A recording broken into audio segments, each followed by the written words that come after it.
Bismillahirrahmanirrahim. Assalamualaikum warahmatullahi wabarakatuh.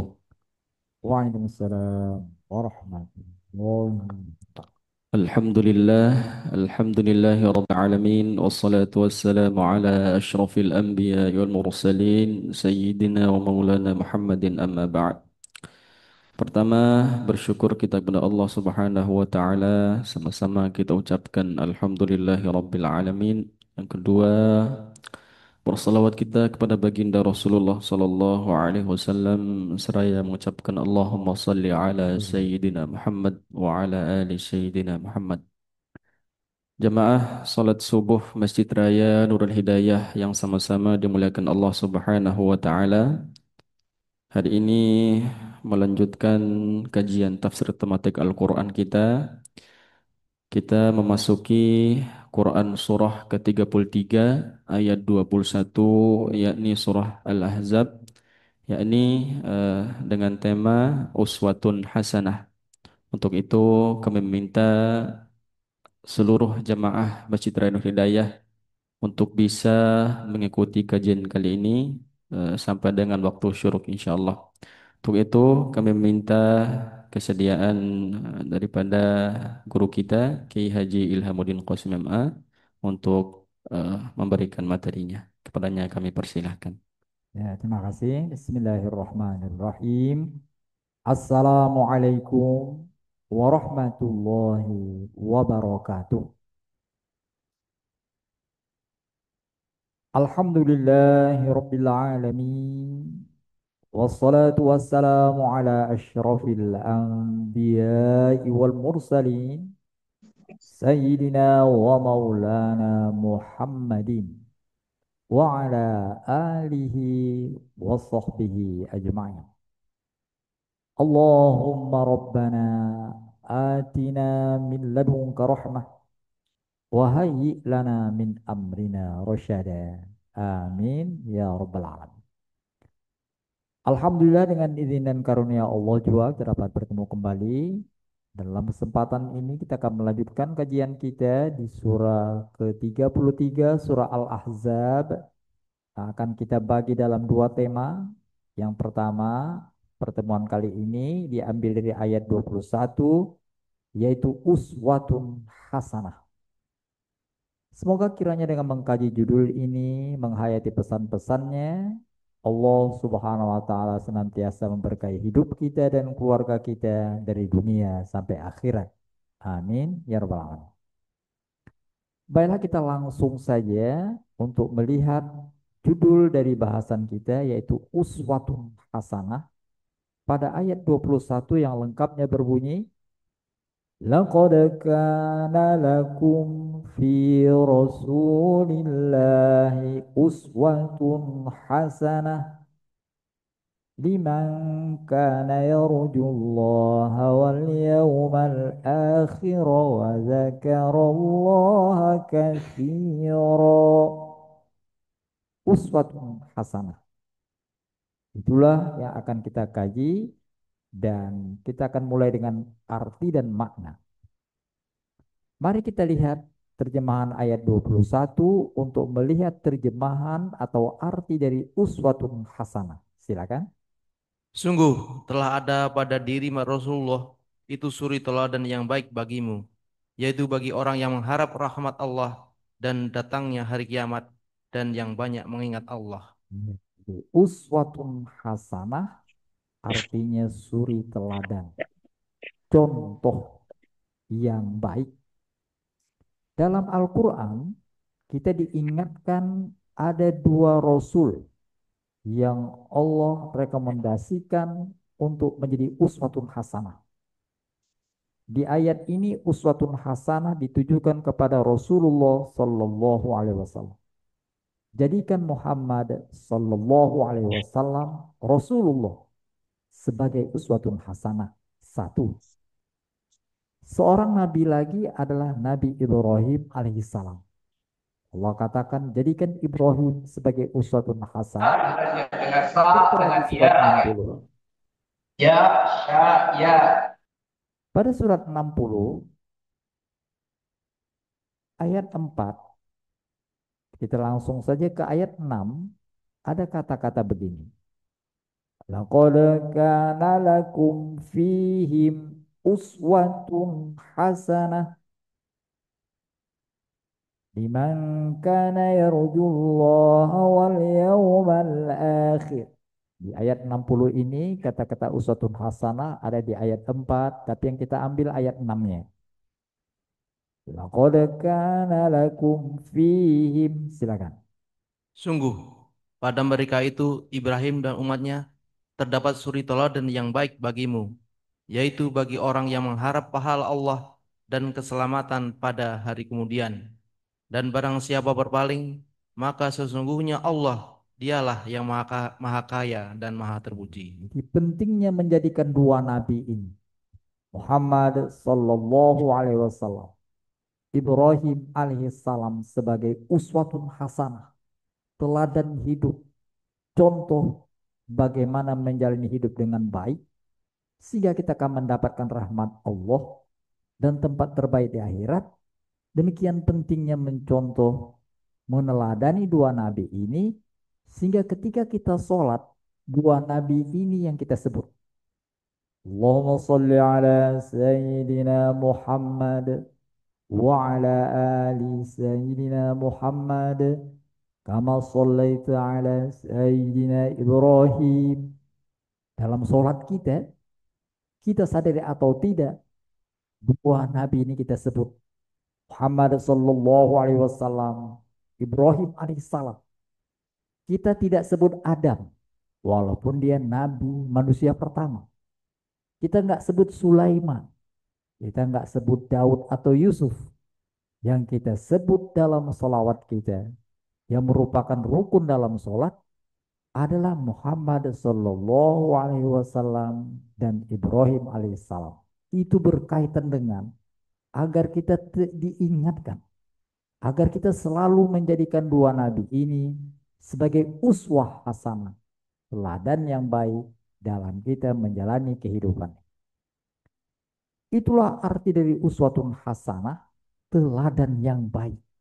Teladan yang harus ditiru dalam masalah apa?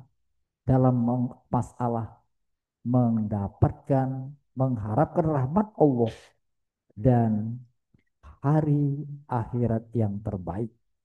Dengan perkataan lain, bila kita ingin mendapatkan rahmat Allah, bila kita ingin mendapatkan tempat terhormat di akhirat, teladan yang baik, orang yang harus kita contoh adalah dua nabi ini, Muhammad dan Ibrahim alaihissalam.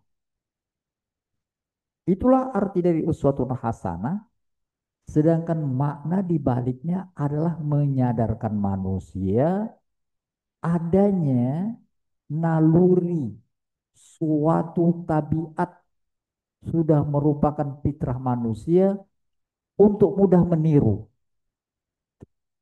Jadi kenapa ada uswatun hasanah? Itu menyadarkan manusia, meniru itu sifat manusia. Meniru. Dan itu tidak salah.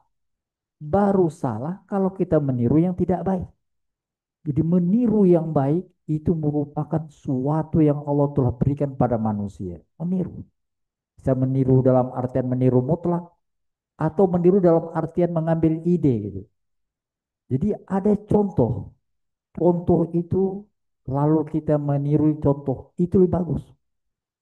Itu yang namanya pencipta pertama, itu yang sulit. Kalau meniru itu mudah. Ketika putra Adam yang pertama, Qabil, membunuh adiknya Habil, ketika itu belum ada pembunuhan. Siapakah pembunuh pertama ketika dunia diciptakan? Siapakah pembunuh pertama di kalangan manusia? Pembunuh pertama adalah anak Nabi Adam, namanya Qabil. Siapa yang dibunuhnya? Adiknya, namanya Habil. Jadi ketika dibunuhnya adiknya, belum ada ketika itu menguburkan manusia, belum ada. Belum ada ide, nggak ada dicontoh. Di Qabil nggak ada contohnya. Ketika dilihatnya adik yang terkapar, terbaring mati, dia angkat adiknya itu, dia gendong kemana-mana, jalan terus. Belum ada ide, belum ada ditiru. Allah kirim burung gagak yang berantam, saling membunuh, satu mati. Gagak yang satu menggali tanah, dikuburkannya. Barulah Kabil dapat ide. Dia meniru siapa? Mencontoh siapa? Mencontoh burung gagak dalam masalah menguburkan. Itu sudah terjadi sejak dulu. Kita melihat sesuatu timbul ide. Melihat burung terbang, timbullah ide orang membuat burung yang lebih besar. Namanya Garuda. Garuda Airways itu dia. Garuda. Gara-gara melihat burung. Melihat kapal, akhirnya orang buat kapal selam. Ide itu muncul gara-gara kita meniru sesuatu. Dan itu dipersilakan oleh Allah. Peristiwa Kabil menguburkan adiknya, itu memang Allah beri contohnya. Seperti dikatakan di surah 5 ayat 27. Al-Ma'idah 27. Watlu alaihim naba'a abnai Adam bil haqq idh qarraba qurbana. Silakan. Dan ceritakanlah Muhammad yang sebenarnya kepada mereka tentang kisah kedua putra Adam. Ketika keduanya mempersembahkan kurban, maka kurban salah seorang dari mereka berdua, Habil, diterima dan dari yang lain, Qabil, tidak diterima. Dia Qabil berkata, "Sungguh aku pasti membunuhmu." Dia Habil berkata, "Sesungguhnya Allah hanya menerima amal dari orang yang bertakwa." Ya, jadi Kabil korbannya nggak diterima marah. Lanjut saja ayat 30. Watawa'at lahu nafsu. Maka nafsu Qabil mendorongnya untuk membunuh saudaranya. Kemudian dia pun benar-benar membunuhnya. Maka jadilah dia termasuk orang-orang yang berdugi. Ya, dibunuhnya adiknya. Adiknya terbaring mati. Apa yang harus dilakukan kepada orang yang mati? Belum ada contoh. Dan Allah memberikan contoh. Lanjut. Kemudian Allah mengutus seekor burung gagak menggali tanah untuk memperlihatkan kepada Qabil bagaimana dia seharusnya menguburkan mayat saudaranya. Qabil berkata, "Ah, celaka aku. Mengapa aku tidak mampu berbuat seperti burung gagak itu, sehingga aku dapat menguburkan mayat saudaraku ini?"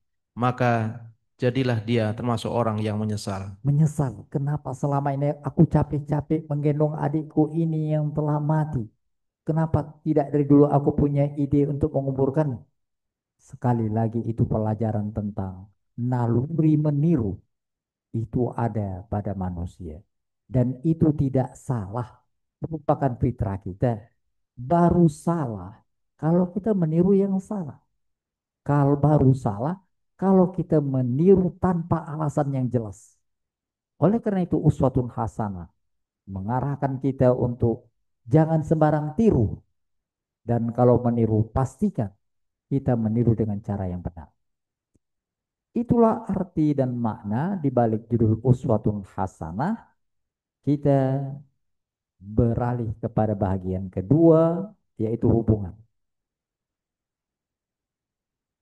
Bila judul yang lalu kilabiku diutus, diserahi tugas untuk mewafatkan manusia. Kilabikum bicara tentang malaikat maut.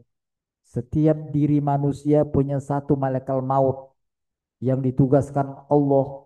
Kita punya masing-masing malaikat maut yang mencatat, yang memperhatikan kapan waktu kita akan meninggal dunia. Itu telah kita bahas. Maka jurus sekarang mengingatkan contoh teladan yang baik agar kita wafat dalam keadaan muslim. Jadi semua orang ada malaikat mautnya. Tapi tidak semua orang didatangi oleh malaikat maut yang baik. Dalam artian sikap malaikat maut. Bila kita ingin malaikat maut yang datang kepada kita mengucapkan salam, maka pastikan kita wafat dalam keadaan muslim. Dan itulah yang ditegaskan oleh dua nabi ini. Nabi Ibrahim, pesannya apa? Jangan mati, melainkan muslim.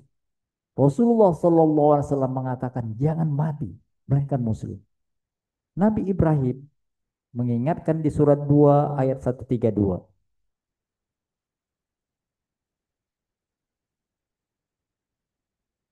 Surat 2 Al-Baqarah 132 wa wassa biha Ibrahimu banihi wa Ya'qub. Dan Ibrahim mewasiatkan ucapan itu kepada anak-anaknya. Demikian pula Yakub, wahai anak-anakku, sesungguhnya Allah telah memilih agama ini untukmu, maka janganlah kamu mati kecuali dalam keadaan muslim.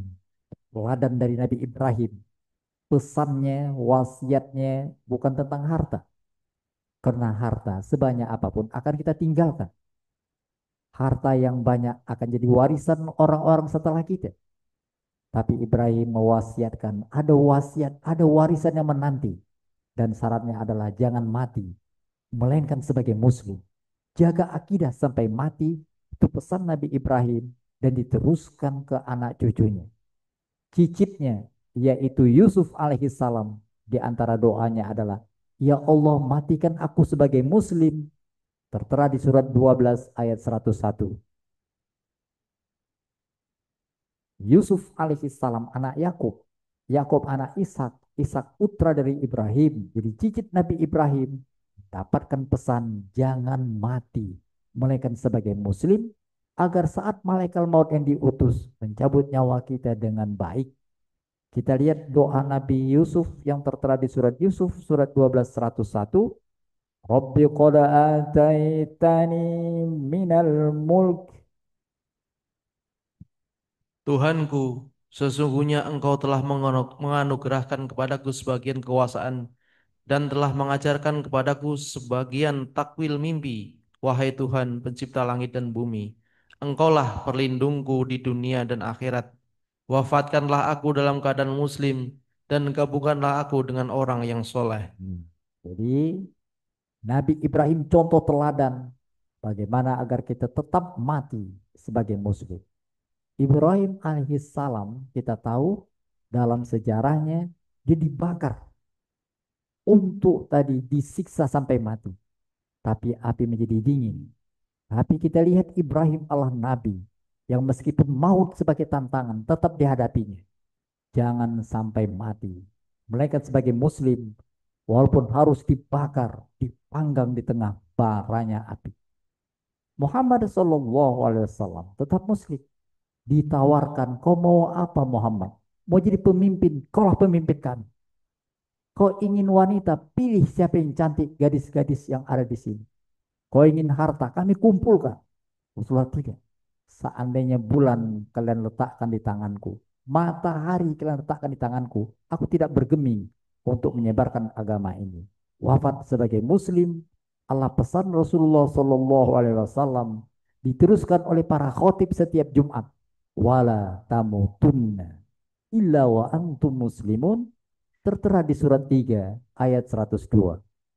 Sering dibaca khotib. Ya ayyuhalladzina amanu taqullaha haqqa tuqatih wa la tamutunna illa wa antum muslimun. Wahai orang-orang yang beriman, bertakwalah kepada Allah sebenar-benarnya takwa kepadanya dan janganlah kamu mati kecuali dalam keadaan muslim. Nah, itulah dia dua nabi yang dituliskan dalam Quran berpesan. Pesannya adalah jangan mati, melainkan sebagai muslim. Itulah hubungan judul yang lalu dengan judul sekarang. Sampailah kita kepada pesan-pesan penting di bawah judul Uswatun Hasanah. Meneladani dua Rasul pilihan. Bagaimana meneladani? Apakah Ibrahim alaihissalam itu kita teladani mutlak? Apakah bahkan Rasulullah kita teladani dengan mutlak? Di bawah judul bagaimana meneladani mereka, kita akan ingatkan 3 pesan. Karena ada orang yang salah kaprah meneladani Rasulullah. Umpamanya, Rasul itu kan istrinya banyak. Jadi kalau istrinya satu tidak meneladani Rasulullah, itu bahaya sekali. Di orang merasa kalau istrinya satu belum meniru Rasulullah. Kenapa bapak nikah tadi banyak? Itu kan menurut Rasulullah. Menurut Rasulullah yang begitu. Saya kita perhatikan, benar apa enggak dari Rasulullah? Kita ladukan pertanyaan. Apakah Rasulullah Shallallahu Alaihi Wasallam ketika menikah di usia 25 tahun, menikah dengan istrinya 40 tahun, Bapak nikahnya umur berapa? Dan siapa istri Bapak? Seharusnya kalau dia ikut Rasulullah pas 25 tahun nikah dan cari janda yang 40 tahun gitu. Enggak. Ini usianya 60 tahun, cari gadis 15 tahun itu. Jadi enggak, tidak connect niru Rasulullah. Nirunya yang sesuka hati. Itu makanya hati-hati. Tiru Rasulullah itu benar-benar tiru. Apakah Rasulullah ketika menikah dengan Khadijah terpaut usia 15 tahun dan mereka hidup bersama mendapatkan anak dari Khadijah? Rasulullah SAW itu anak-anaknya, putra-putrinya dari Khadijah. Apakah selama nikah dengan Khadijah, dia menikah dengan wanita yang lain? Kalau dia jujur, dia katakan tidak. Kalau gitu, kenapa masih ada istri kita? Kita nikah dengan yang lain. Gitu. Tentulah itu tidak terlarang. Tapi yang kita sayangkan adalah banyak orang meniru Rasulullah sesuka hati. Itu makanya dikatakan niru Rasulullah itu yang ditiru itu adalah bagaimana semangatnya mendapatkan ridho Allah, mendapatkan tempat terbaik di akhirat, itu yang ditiru. Itu makanya kata-katanya limang kana yarjullah. Rasulullah pernah melakukan sesuatu, tapi bukan ridho Allah. Di situ dikatakan kau lakukan itu karena mencari ridho istrimu, dilarang Allah. Rasulullah sendiri enggak semuanya bisa kita tiru. Allah mengingatkan untuk yang begini jangan ditiru ya. Walaupun Rasulullah. Kenapa? Karena dia melakukan itu bukan ridho Allah. Dia ingin mendapatkan ridho istrinya. Allah kat jangan. Jadi tidak semua orang-orang pilihan, bahkan Rasulullah itu mutlak ditiru bulat-bulat. Mentah-mentah jangan. Rasulullah sendiri pernah diingatkan, kau jangan begitu, nanti ditiru orang, pikir orang begitu, jangan. Ingatkan mereka, meniru Rasulullah itu dalam rangka mencari ridho Allah. Surat 66 mengingatkan itu. Ayat pertama. Ya ayyuhan nabiyyu lima tuharrimu ma ahallallahu lak tabtaghi mardata azwajik. Silakan. Wahai Nabi, mengapa engkau mengharamkan apa yang dihalalkan Allah bagimu? Engkau ingin menyenangkan hati istri-istrimu dan Allah Maha Pengampun, Maha Penyayang. Kau rupanya niat kau supaya istrimu senang, supaya istrimu ridho, bukan supaya Allah ridho. Tapi Allah memaklumi itu, Allah ampuni. Cuma saja jangan lakukan ini, batalkan. Jangan kau haramkan itu, batalkan. Lanjut. Sungguh Allah telah mewajibkan kepadamu membebaskan diri dari sumpahmu dan Allah adalah pelindungmu dan Dia Maha Mengetahui, Maha Bijaksana. Rasulullah dalam rangka mengharapkan ridho Allah, menunjukkan kepada orang bahwa dunia ini jangan sampai mengikat. Itu dalam berkeluarga setelah istrinya Khadijah meninggal dunia, menikah dengan beberapa orang istrinya. Rasulullah sebagai contoh teladan mencontohkan begini kalau kita ingin rahmat Allah. Jangan rakus dengan dunia. Rasulullah secara uh, kenyataan, Rasulullah itu sebenarnya punya harta yang banyak. Allah ingatkan ketika perang umpamanya, ketika terjadi perang, apabila dapat rampasan perang itu 5 miliar, itu 1 miliar untuk Rasulullah. Bayangkan kayanya dia. Tapi Rasulullah tidak pernah menyimpan harta. Datang orang dia kasih. Datang orang dia kasih. Walaupun orang yang sama dia kasih. Sampai habis. Baru Rasulullah kata nggak ada lagi gitu. Istrinya itu nggak terima. Rasulullah boleh nolong orang. Tapi kita perhatikan dong. Itu orang-orang aja. Walaupun levelnya begitu. Kita bisa pakaian bagus. Bisa gini. Kok kita menderita begini sih? Rasulullah ingin mencontohkan begitu. Sayangnya istrinya tidak model Khadijah. Kalau Khadijah dari kaya itu membela Rasulullah sampai habis-habisan hartanya. Yang lain itu adalah orang-orang dinikahinya adalah janda. Anak Abu Bakar, Aisyah. Anak dari Umar, Hafsah, mereka biasa mendapatkan kemewahan. Agak nggak tahan sama Rasulullah. Allah bilang begini, Muhammad, kalau istrimu nggak tahan, kau kan jadi contoh yang bagus. Mereka nggak tahan, bilang aja. Kalau nggak tahan, ya cerai aja gitu. Itu dikatakan di surah 33 ayat 28 yang sedang kita kaji.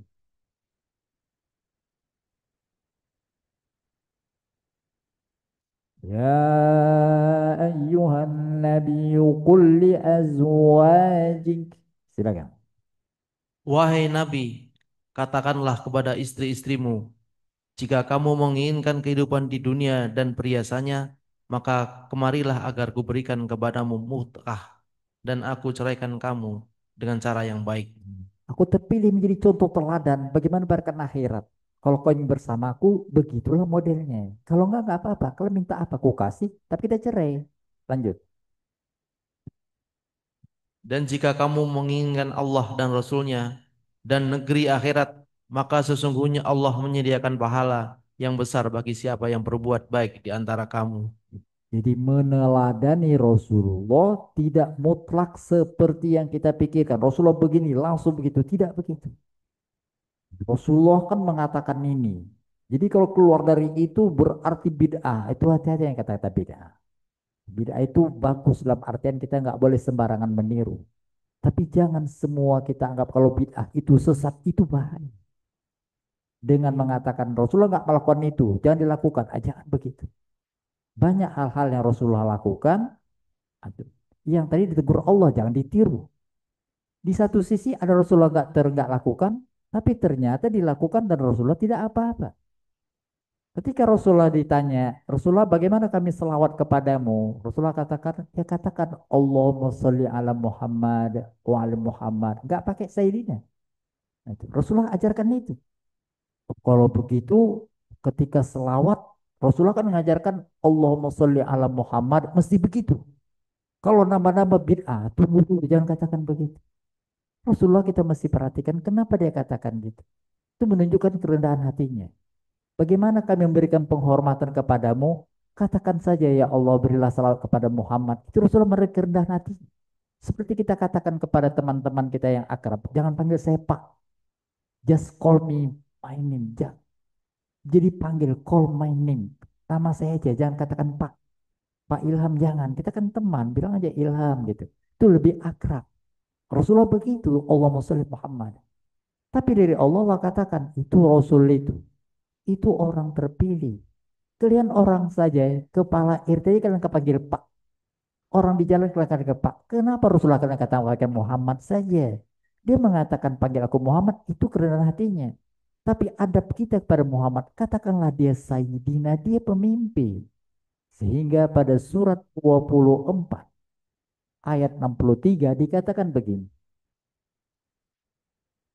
2463 la taj'alu du'a ar-rasuli bainikum. Janganlah kamu jadikan panggilan Rasul Muhammad di antara kamu seperti panggilan sebagian kamu kepada sebagian orang yang lain. Titik. Kalau dia mengatakan itu pantas, itu menunjukkan dari rendah hati. Tapi kalian mesti punya etika sedikit, katakan. Oleh karena itu bila orang mengucapkan Allahumma sholli ala Muhammad tidaklah salah karena Rasulullah mengajarkan itu. Tapi jangan salahkan orang pakai Sayyidina karena Allah mengajarkan kita, menganjurkan kita untuk memberikan gelar kepada orang terpilih ini. Oleh karena itu jangan dipermasalahkan. Apalagi gara-gara itu berantem. Itu dilarang Rasul. Itu yang maunya setan. Setan tuh ingin agar kita memancing-mancing kata, memancing-mancing isu, membuat kita pecah. Itu setan. Para Rasulullah bagaimana berkata-kata yang berantakan pun menjadi kompak. Itu Rasulullah. Karena yang kita inginkan perdamaian, bukan perpecahan. Alangkah ironisnya atas nama mengikut Rasulullah kita pecah.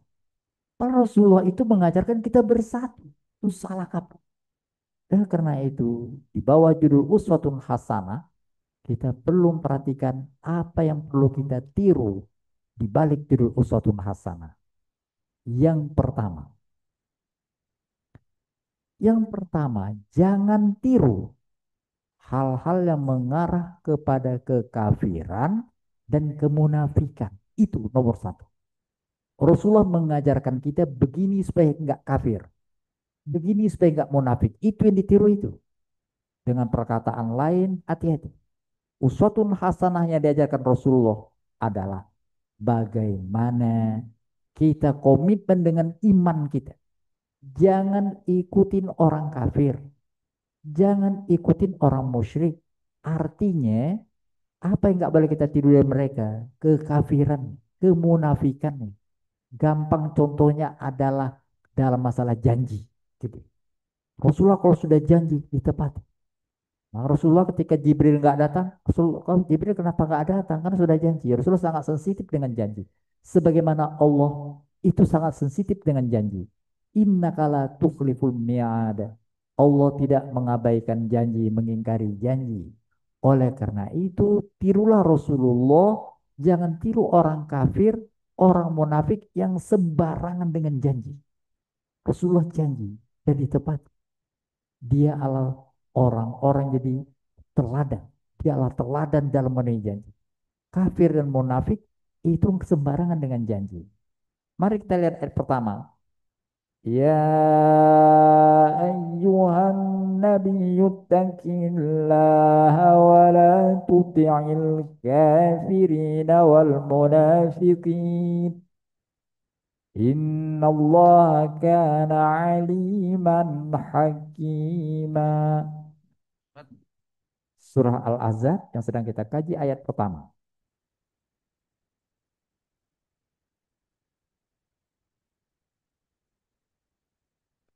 Ahzab surat 33 ayat pertama. Wahai Nabi, bertakwalah kepada Allah. Silakan.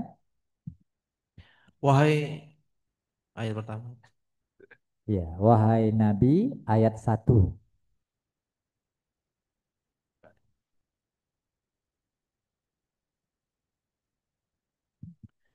Wahai Nabi, bertakwalah kepada Allah dan janganlah engkau menuruti keinginan orang-orang kafir dan orang-orang munafik.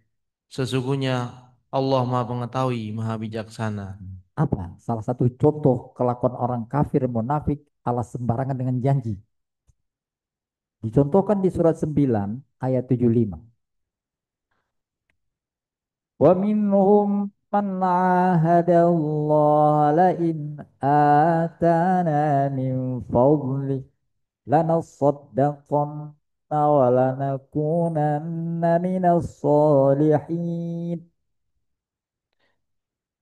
Dan di antara mereka ada orang yang berjanji kepada Allah, sesungguhnya jika Allah memberikan sebagian dari karunia-Nya kepada kami, niscaya kami akan bersedekah dan niscaya kami termasuk orang-orang yang soleh. Janji. Janji. Jadi kalau Allah beri kami rezeki, kami akan sedekah. Tahu-tahu dapatlah rezeki. Apa yang terjadi? Lanjut. Ketika Allah memberikan kepada mereka sebagian dari karunia-Nya, mereka menjadi kikir dan berpaling dan selalu menentang kebenaran. Iya. Kalau sudah dapat lupa. Akhirnya timbullah kemunafikan. Lanjut. Maka Allah menanamkan kemunafikan dalam hati mereka sampai pada waktu mereka menemuinya, karena mereka telah mengingkari janji yang telah mereka ikrarkan kepadanya, dan juga karena mereka selalu berdusta. Itulah makanya Allah puji orang-orang yang menepati janjinya atas nama Allah. Seperti dikatakan di surat Al-Ahzab ayat 23. Al-Ahzab yang sedang kita kaji ayat 23. Minal mu'minina rijalun sadaqu ma'ahadullah alaih. Di antara orang-orang mukmin itu ada orang-orang yang menepati janji apa yang telah mereka janjikan kepada Allah, dan di antara mereka ada yang gugur, dan di antara mereka ada pula yang menunggu-nunggu, dan mereka sedikit pun tidak mengubah janjinya. Tidak mengubah janji. Itu yang Rasulullah ajarkan dan ditiru oleh para sahabat. Oleh karena itu dikatakan ada orang mukmin yang tadi itu menepati janjinya, sindirannya banyak orang Islam, pintarnya sama janji. Hanya janji sih. Dalam ayat lain Allah sebutkan betapa orang musyrik, ini orang musyrik, tapi menepati janjinya itu lebih dihargai Allah dari orang muslim tapi sembarangan dengan janji. Itu memuakkan. Dia orang musyrik, kata Allah itu orang musyrik nepati janji. Itu hormati.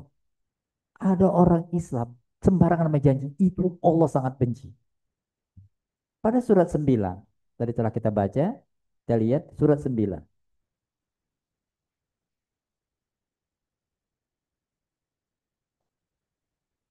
Ayat 4. Illalladzina ahadtum minal musyrikin. Kecuali orang-orang musyrik yang telah mengadakan perjanjian dengan kamu dan mereka sedikit pun tidak mengurangi isi perjanjian dan tidak pula mereka membantu seorang pun untuk memusuhi kamu. Maka terhadap mereka itu penuhilah janjinya sampai sampai batas waktunya. Sungguh Allah telah menyukai orang-orang yang bertakwa. Allah suka orang bertakwa. Orang bertakwa itu bertakwalah kepada Allah. Itu ayat pertama tadi. Orang bertakwa itu ciri utamanya menepati janji. Jadi yang ditiru itu. Rasulullah menepati janji. Itu yang ditiru. Tuh orang kafir yang ditiru. Lihat dulu kafirnya apa? Itu orang musyrik yang ditiru tubuh. Itu orang musyrik itu asal berjanji terus. Itu ditiru, bukan musyriknya. Menepati janji. Itu tiru tuh Pak Haji itu. Tunggu dulu, bukan Haji itu. Itu Pak Haji itu kenapa kita tiru? Suka kali tadi kalau janji ngibulin. Nah, jadi bukan tentang Pak Haji atau orang musyriknya. Sifatnya menepati janji itu. Cuma jangan salah kaprah tentang ikut. Tuh orang kafir yang ikut, tunggu dulu. Yang enggak diikuti kekafiran. Tapi item bahwa dia tadi itu mengarah kepada Allah itu perlu ditiru. Cuma benar orang musyrik. Jadi jangan lihat itunya. Rasulullah seperti tadi. Jangan lihat Rasulullah. Lihat. Dia mengarah kemana? Mengarah kepada yang baik. Dan Rasulullah tentulah mencontohkan yang baik. Oleh karena itu pesan pertama adalah dalam rangka menjadikan Rasulullah uswatun hasanah adalah tiru bagaimana komitmen Rasulullah tidak sembarangan terhadap hal-hal yang mengarah kepada kekafiran, kemunafikan. Bukan berarti Rasulullah ketemu orang kafir langsung menampar dan membunuh, enggak. Rasulullah tetap bergaul dengan baik. Nah, mengadakan perjanjian-perjanjian yang namanya Piagam Madinah itu bersatu antar beberapa agama. Kalau tidak gara-gara mereka orang-orang itu melanggar janji, mereka tetap akan bersatu. Madinah itu tempat untuk agama-agama yang lain. Dipersilakan Rasulullah untuk menghormati. Jika mereka tadi mengancam baru diusir. Itu untuk menunjukkan kepada kita janji itu sangat penting. Oleh karena itu tirulah Rasulullah dalam masalah menepati janji. Jangan sembarangan dengan janji. Apalagi membawa nama Allah. Itu yang pertama. Yang kedua. Dalam rangka kita meniru Rasulullah. Kalau pertama tentang komitmennya tentang janji. Terutama kepada Allah. Yang kedua tiru Rasulullah dalam masalah kecintaannya kepada Al-Quran. Mari kita lihat surat 33 ayat 2. Wattabi' ma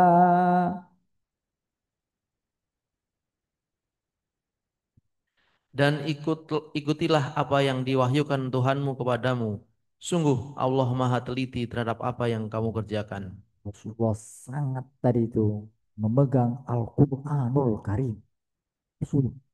Dia adalah orang yang Allah turunkan Quran. Dan dia sepanjang hidupnya adalah mengajarkan Al-Quran. Membawa risalah Allah. Ah, itu ditiru.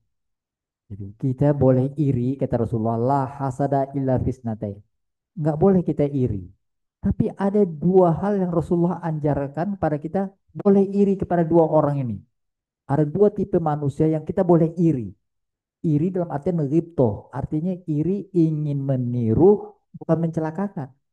Iri nggak boleh itu hasad itu adalah ingin supaya itu hancur. Tapi kalau ingin meniru saja, iri, aku ingin seperti dia. Iri dalam artian uswah, nah, itu boleh. Dua tipe manusia. Pertama, orang yang kaya, tapi semakin kaya, semakin baik. Semakin banyak artinya semakin banyak yang berini. Itu satu. Yang kedua, orang yang tadi cinta pada Quran. Sepanjang harinya, sepanjang hidupnya menyebarkan Quran. Itu harus kita iri. Jadikan uswah. Nah Rasulullah adalah contoh teladan. bagaimana mencintai Al-Quran.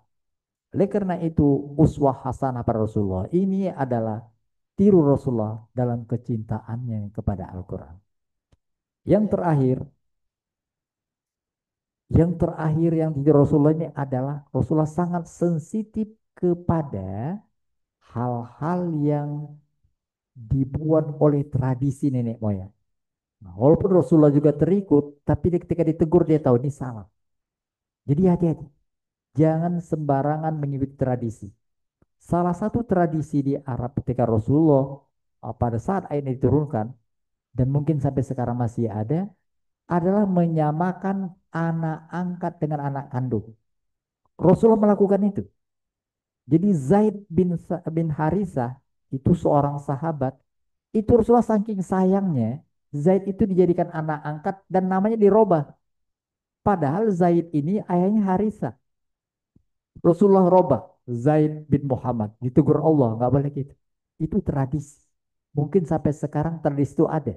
Anak angkat sama dengan anak kandung. Nggak boleh kita Allah, nggak boleh. Nah, Rasulullah langsung tadi robah. Bukan Zaid bin Harisah, bukan Zaid bin Muhammad, tapi kembali Zaid bin Harisah. Seperti dikatakan di ayat 4.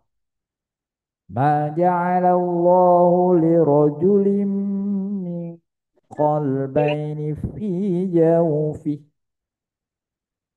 Allah tidak menjadikan bagi seseorang dua hati dalam terangganya, dan dia tidak menjadikan istri-istri kamu di Zar itu sebagai ibumu, dan dia tidak menjadikan anak angkatmu sebagai anak kandungmu sendiri. Yang demikian itu hanyalah perkataan di mulutmu saja. Allah mengatakan yang sebenarnya, dan dia menunjukkan jalan yang benar. Kenapa kau katakan Zaid itu anakmu? Memang itu adalah putra kandungmu. Kalau enggak jangan bilang anak. Dia bilang bin. Katakan Zaid, siapa orang tuanya? Harisa. Zaid bin Harisa. Jangan Zaid bin Muhammad. Itu mengajarkan kita dan ayat berlaku sampai hari kiamat. Beda status anak angkat dengan anak kandung. Anak kandung itu anak kita. Itu jalurnya. Itu Allah berikan namanya nasab. Itu hati-hati. Nasab itu sangat penting. Karena berkaitan dengan masalah jadi wali, masalah kewarisan. Anak angkat tidak dapat warisan. Anak angkat nggak boleh kita jadi walinya karena dia bukan anak kita. Itu mengandung konsekuensi hukum. Allah katakan kalian mengatakan perkataan yang tidak benar dan Allah menasihati kembali ke jalan yang benar. Rasulullah ditegur dan dia terima. Karena itu Rasulullah sangat sensitif kepada hal-hal yang berlaku dan sudah seperti tradisi yang tak terbantahkan di masyarakat namun salah dan dia berhindar dari itu. Itulah setidaknya uswah hasanah dalam perilaku Rasulullah SAW. Yang pertama adalah Rasulullah menjadi uswah dalam menghindari hal-hal berbau kafir dan munafik. Contoh utama tentang janji. Yang kedua, Rasulullah adalah uswah dalam mencintai Al-Quran. Dan sepanjang hidupnya mulai 40 tahun wahyu pertama sampai terakhir wahyu terakhir, Rasulullah komitmen dengan ayat dan menyebarkannya. Yang ketiga, Rasulullah walaupun berada pada suasana tradisi nggak baik, sangat sensitif dalam artian ketika Allah tegur, dia langsung kembali ke apa yang Allah telah perintahkan kepadanya. Walaupun itu mungkin berat, sudah tradisi. Orang suka katakan apa kata orang, bukan apa kata Allah. Orang lebih suka dikatakan kurang beradab daripada nggak tahu adat. Ini nggak tahu adat. Nah, itu orang sangat sensitif. Nggak tahu adab. Orang ketawa-ketawa aja, nggak tahu adab, kurang ajar, nggak tahu adab. Tapi kalau nggak tahu adat, rasanya berat. Allah katakan enggak. Adat itu manusia. Adab itu dari Allah. Seharusnya kita sensitif dengan adab. Seperti dikatakan di surat 33 sebagai penutup,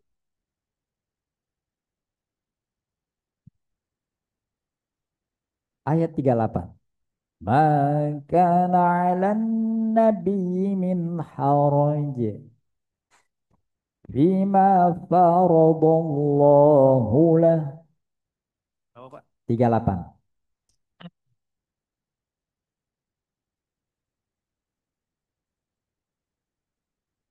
33, 38.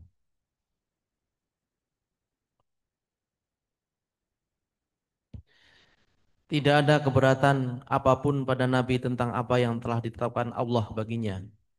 Allah telah menetapkan apa yang demikian itu sebagai sunnah Allah pada nabi-nabi yang telah terdahulu. dan ketetapan Allah itu sesuatu ketetapan yang pasti Nah, berlaku. jangan dianulir dengan ketetapan manusia berupa tradisi. Demikian beberapa pesan di bawah judul Uswatun Hasanah. Semoga Allah memelihara kita untuk tetap berada pada jalur kebenaran. Amin ya rabbal alamin. Shadaqallahun nazim. Assalamualaikum warahmatullahi wabarakatuh. Waalaikumsalam warahmatullahi wabarakatuh. Baik, terima kasih. Untuk selanjutnya, yakni sesi tanya jawab bagi jemaah yang ingin bertanya, yang via Zoom atau via offline, kami persilahkan.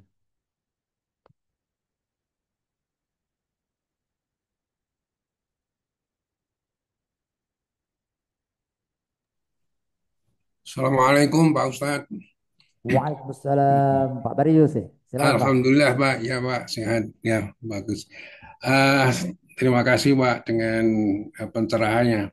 Ada pertanyaan dari yang terakhir mencontoh Rasulullah SAW, khususnya tidak boleh atau tidak diperkenankan mengangkat anak itu dengan nama bin yang mengangkat, tapi harus kembali kepada bin yang sebenarnya.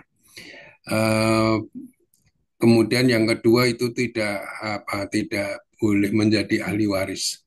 Nah ini kebetulan pertanyaan pertama, memang ada kesalahan yang selalu kita tidak aware, yaitu eh, pertama itu kan mengangkat anak itu dari lahir dan telah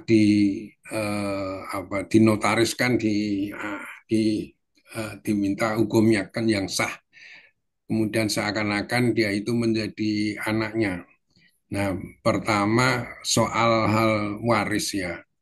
Memang untuk me, untuk untuk meluruskan apakah benar ya seorang anak angkat karena dia menjadi ahli waris dan hanya satu-satunya anak angkat itu, dan saking senangnya kemudian dia sudah menuliskan wasiat kalau saya nanti meninggal dan kedua orang tuanya meninggal, itu semua haknya kepada anak tersebut. Ini mohon pencerahan, dan ini kan ini baru didengar saja sudah menjadi ramai keluarga yang lain dari laki-laki. Terima kasih Pak. Ya. Jadi seperti yang dikatakan tadi, anak-anak angkat itu tidak sama dengan anak-anak kandung. Contohnya dalam masalah warisan. Itulah makanya untuk mendapatkan warisan anak angkat tadi itu warisannya akan diberi anak dari ayah kandungnya. Kalau dari ayah angkatnya enggak, orang tua angkatnya enggak. Bagaimana supaya dia dapat harta dari orang tua yang mengangkatnya sebagai anak? Itulah makanya jalan keluarnya wasiat. Wasiat benar. Jadi dia bisa wasiat. Kenapa ada wasiat? Karena wasiat itu adalah kesempatan memberikan harta kepada orang yang nggak dapat waris. Itu wasiat itu. Cuma saja dalam prakteknya Rasulullah membatasi wasiat itu maksimal sepertiga. Kalau tadi memang dia ingin sayang kepada anak angkatnya, nah itu caranya, caranya supaya tadi wasiat hanya sepertiga, mungkin caranya yang dilakukan beberapa orang adalah jangan jalur wasiat. Kalau masih hidup jalur hibah. Jadi kasih aja gitu. Kalau hibah kan nggak ada masalah. Jadi hibah. Nah, itu nggak ada dibatasi. Kalau wasiat dibatasi. Cuma saja jangan sampai kecintaan kita kepada apa yang kita cintai itu sampai mengorbankan cinta kita kepada Allah. Makanya dalam masalah wasiat seperti tadi, kalau tertulis wasiat semuanya itu wasiat yang harus dianulir. Seperti diingatkan di surat 2 ayat 180. Surah Al-Baqarah 182 menasihatkan hati-hati, kadang-kadang orang nggak ngerti dia buat wasiat sembarangan. Faman khafa min موصي جنفا أو إثما فأصلح بينهم فلا إثم عليه. Silakan. Tetapi barang siapa yang khawatir bahwa pemberi wasiat berlaku berat sebelah atau berbuat salah, lalu dia mendamaikan antara mereka, maka dia tidak berdosa. Sungguh Allah Maha Pengampun, Maha Penyayang. Jadi dia itu ada seseorang lihat, ini nggak benar ini, nggak boleh wasiat begini, didamaikan itu nggak salah. Jadi Ya, wasiat itu artinya boleh dirubah kalau ternyata terjadi kesalahan. Kira-kira gitu Pak Marius. ya, terima kasih. Ini maksud maka dia tidak berdosa itu orang yang mendamaikan Ah, atau iya gitu tadi ada. Dia lihat ini nggak benar nih, mesti gini gitu. Nggak ya, berdosa dia. Jadi jangan dikatakan kok robah wasiat. Ya wasiat itu dirubah kalau salah. Gitu. Orang itu hmm, merubah wasiat tidak berdosa karena ya. meluruskan Terima kasih Pak. masalah.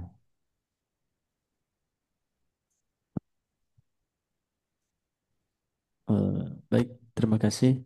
Untuk selanjutnya, yakni penyampaian dari Bapak Syahrir kepadanya. Ya, masih. Silakan. Bismillahirrahmanirrahim. Assalamualaikum warahmatullahi wabarakatuh. Waalaikumsalam warahmatullahi. Pak Ustadz dan Bapak Ibu sekalian. Memang ya ayat mengenai perilaku Rasulullah yang jadi cerita dalam kita ini memang sesuatu hal yang penting kita pahami karena ini sangat apa namanya penting ya. Jadi kita harus meniru perilaku Rasulullah itu seperti apa tadi sudah disebutkan banyak hal. Ya lakukan tanah lakum fi Rasulullah uswatun hasanah. Nah itu memang kita sering ya di dalam kepemimpinan Pak. Ya kalau yang sasi biasanya itu kita ingatkan ini ya. Tadi ada beberapa hal sebetulnya yang sangat menarik ya. Contohnya walaupun dia kafir ya, tapi kalau dia menepati janji, nah, itu kan memang dalam bisnis sehari-hari kita kan nggak bisa juga memilih-milih jadi agamanya apa gitu ya. Tapi yang kita perhatikan apakah dia menepati janji apa enggak. Saya pikir itu kriterianya sama sebenarnya, kriteria yang baik ya. Hasanah itu kan baik orang yang menepati janji. Nah, tapi tadi kan bahwa juga walaupun dia seorang muslim ya kelihatan juga taat gitu, tapi dalam hal-hal tertentu yang sebetulnya terutama menepati janji orangnya suka culas ya, saya pikir juga tidak apa namanya sesuatu yang eh, baik ya. Jadi kembali bahwa kita selektif Pak ya. Jadi dalam pergaulan itu selektif. Dan tadi sebagai sudah cukup jelas ya. Jadi eh, saya nggak akan mengulangi lagi, tapi kembali bahwa sudah dari contoh yang disampaikan tadi sudah cukup, termasuk pertanyaan dari Pak Bari tadi itu banyak Pak ya. Jadi kadang-kadang ada ya saya melihat bahwa ternyata di masyarakat kita ini Pak ya itu persoalan-persoalan seperti ini banyak Pak, banyak sekali. Cuma tidak artinya terlalu artinya dihebohkan karena dianggap itu biasa malah. Jadi sekali lagi ini bahaya juga itu Pak ya. Demikian, mudah-mudahan apa yang disampaikan tadi akan menjadi satu apa namanya pembenaran kita tentang ya tadi sudah di apa namanya ditekankan pertama ya apa yang dipentingkan adalah terkait juga membaca Quran itu ya salah satu yang sifat kita untuk menjaga ya ketakwaan kita. Demikian, terima kasih. Wabillahi taufiq walhidayah. Assalamualaikum warahmatullahi wabarakatuh. Waalaikumsalam Waalaikumsalam warahmatullahi warahmatullahi. wabarakatuh. Baik, kami ucapkan terima kasih kepada seluruh yang Bapak Ibu yang hadir pada kajian kali ini. Mudah-mudahan kita semua diberikan kesehatan Allah Amin. Subhanahu wa taala, keberkahan dalam hidupnya insyaallah. Kita doakan juga guru kita Kiai Haji Ilham bin Qasim MA. Mudah-mudahan Allah panjangkan umurnya, Allah sehatkan Amin. badannya insyaallah. Mari sama-sama kita tutup dengan doa kafaratul majelis. Subhanakallahumma bihamdika asyhadu an la ilaha illa anta astaghfiruka wa atubu ilaik. Assalamualaikum warahmatullahi wabarakatuh. Waalaikumsalam. Waalaikumsalam.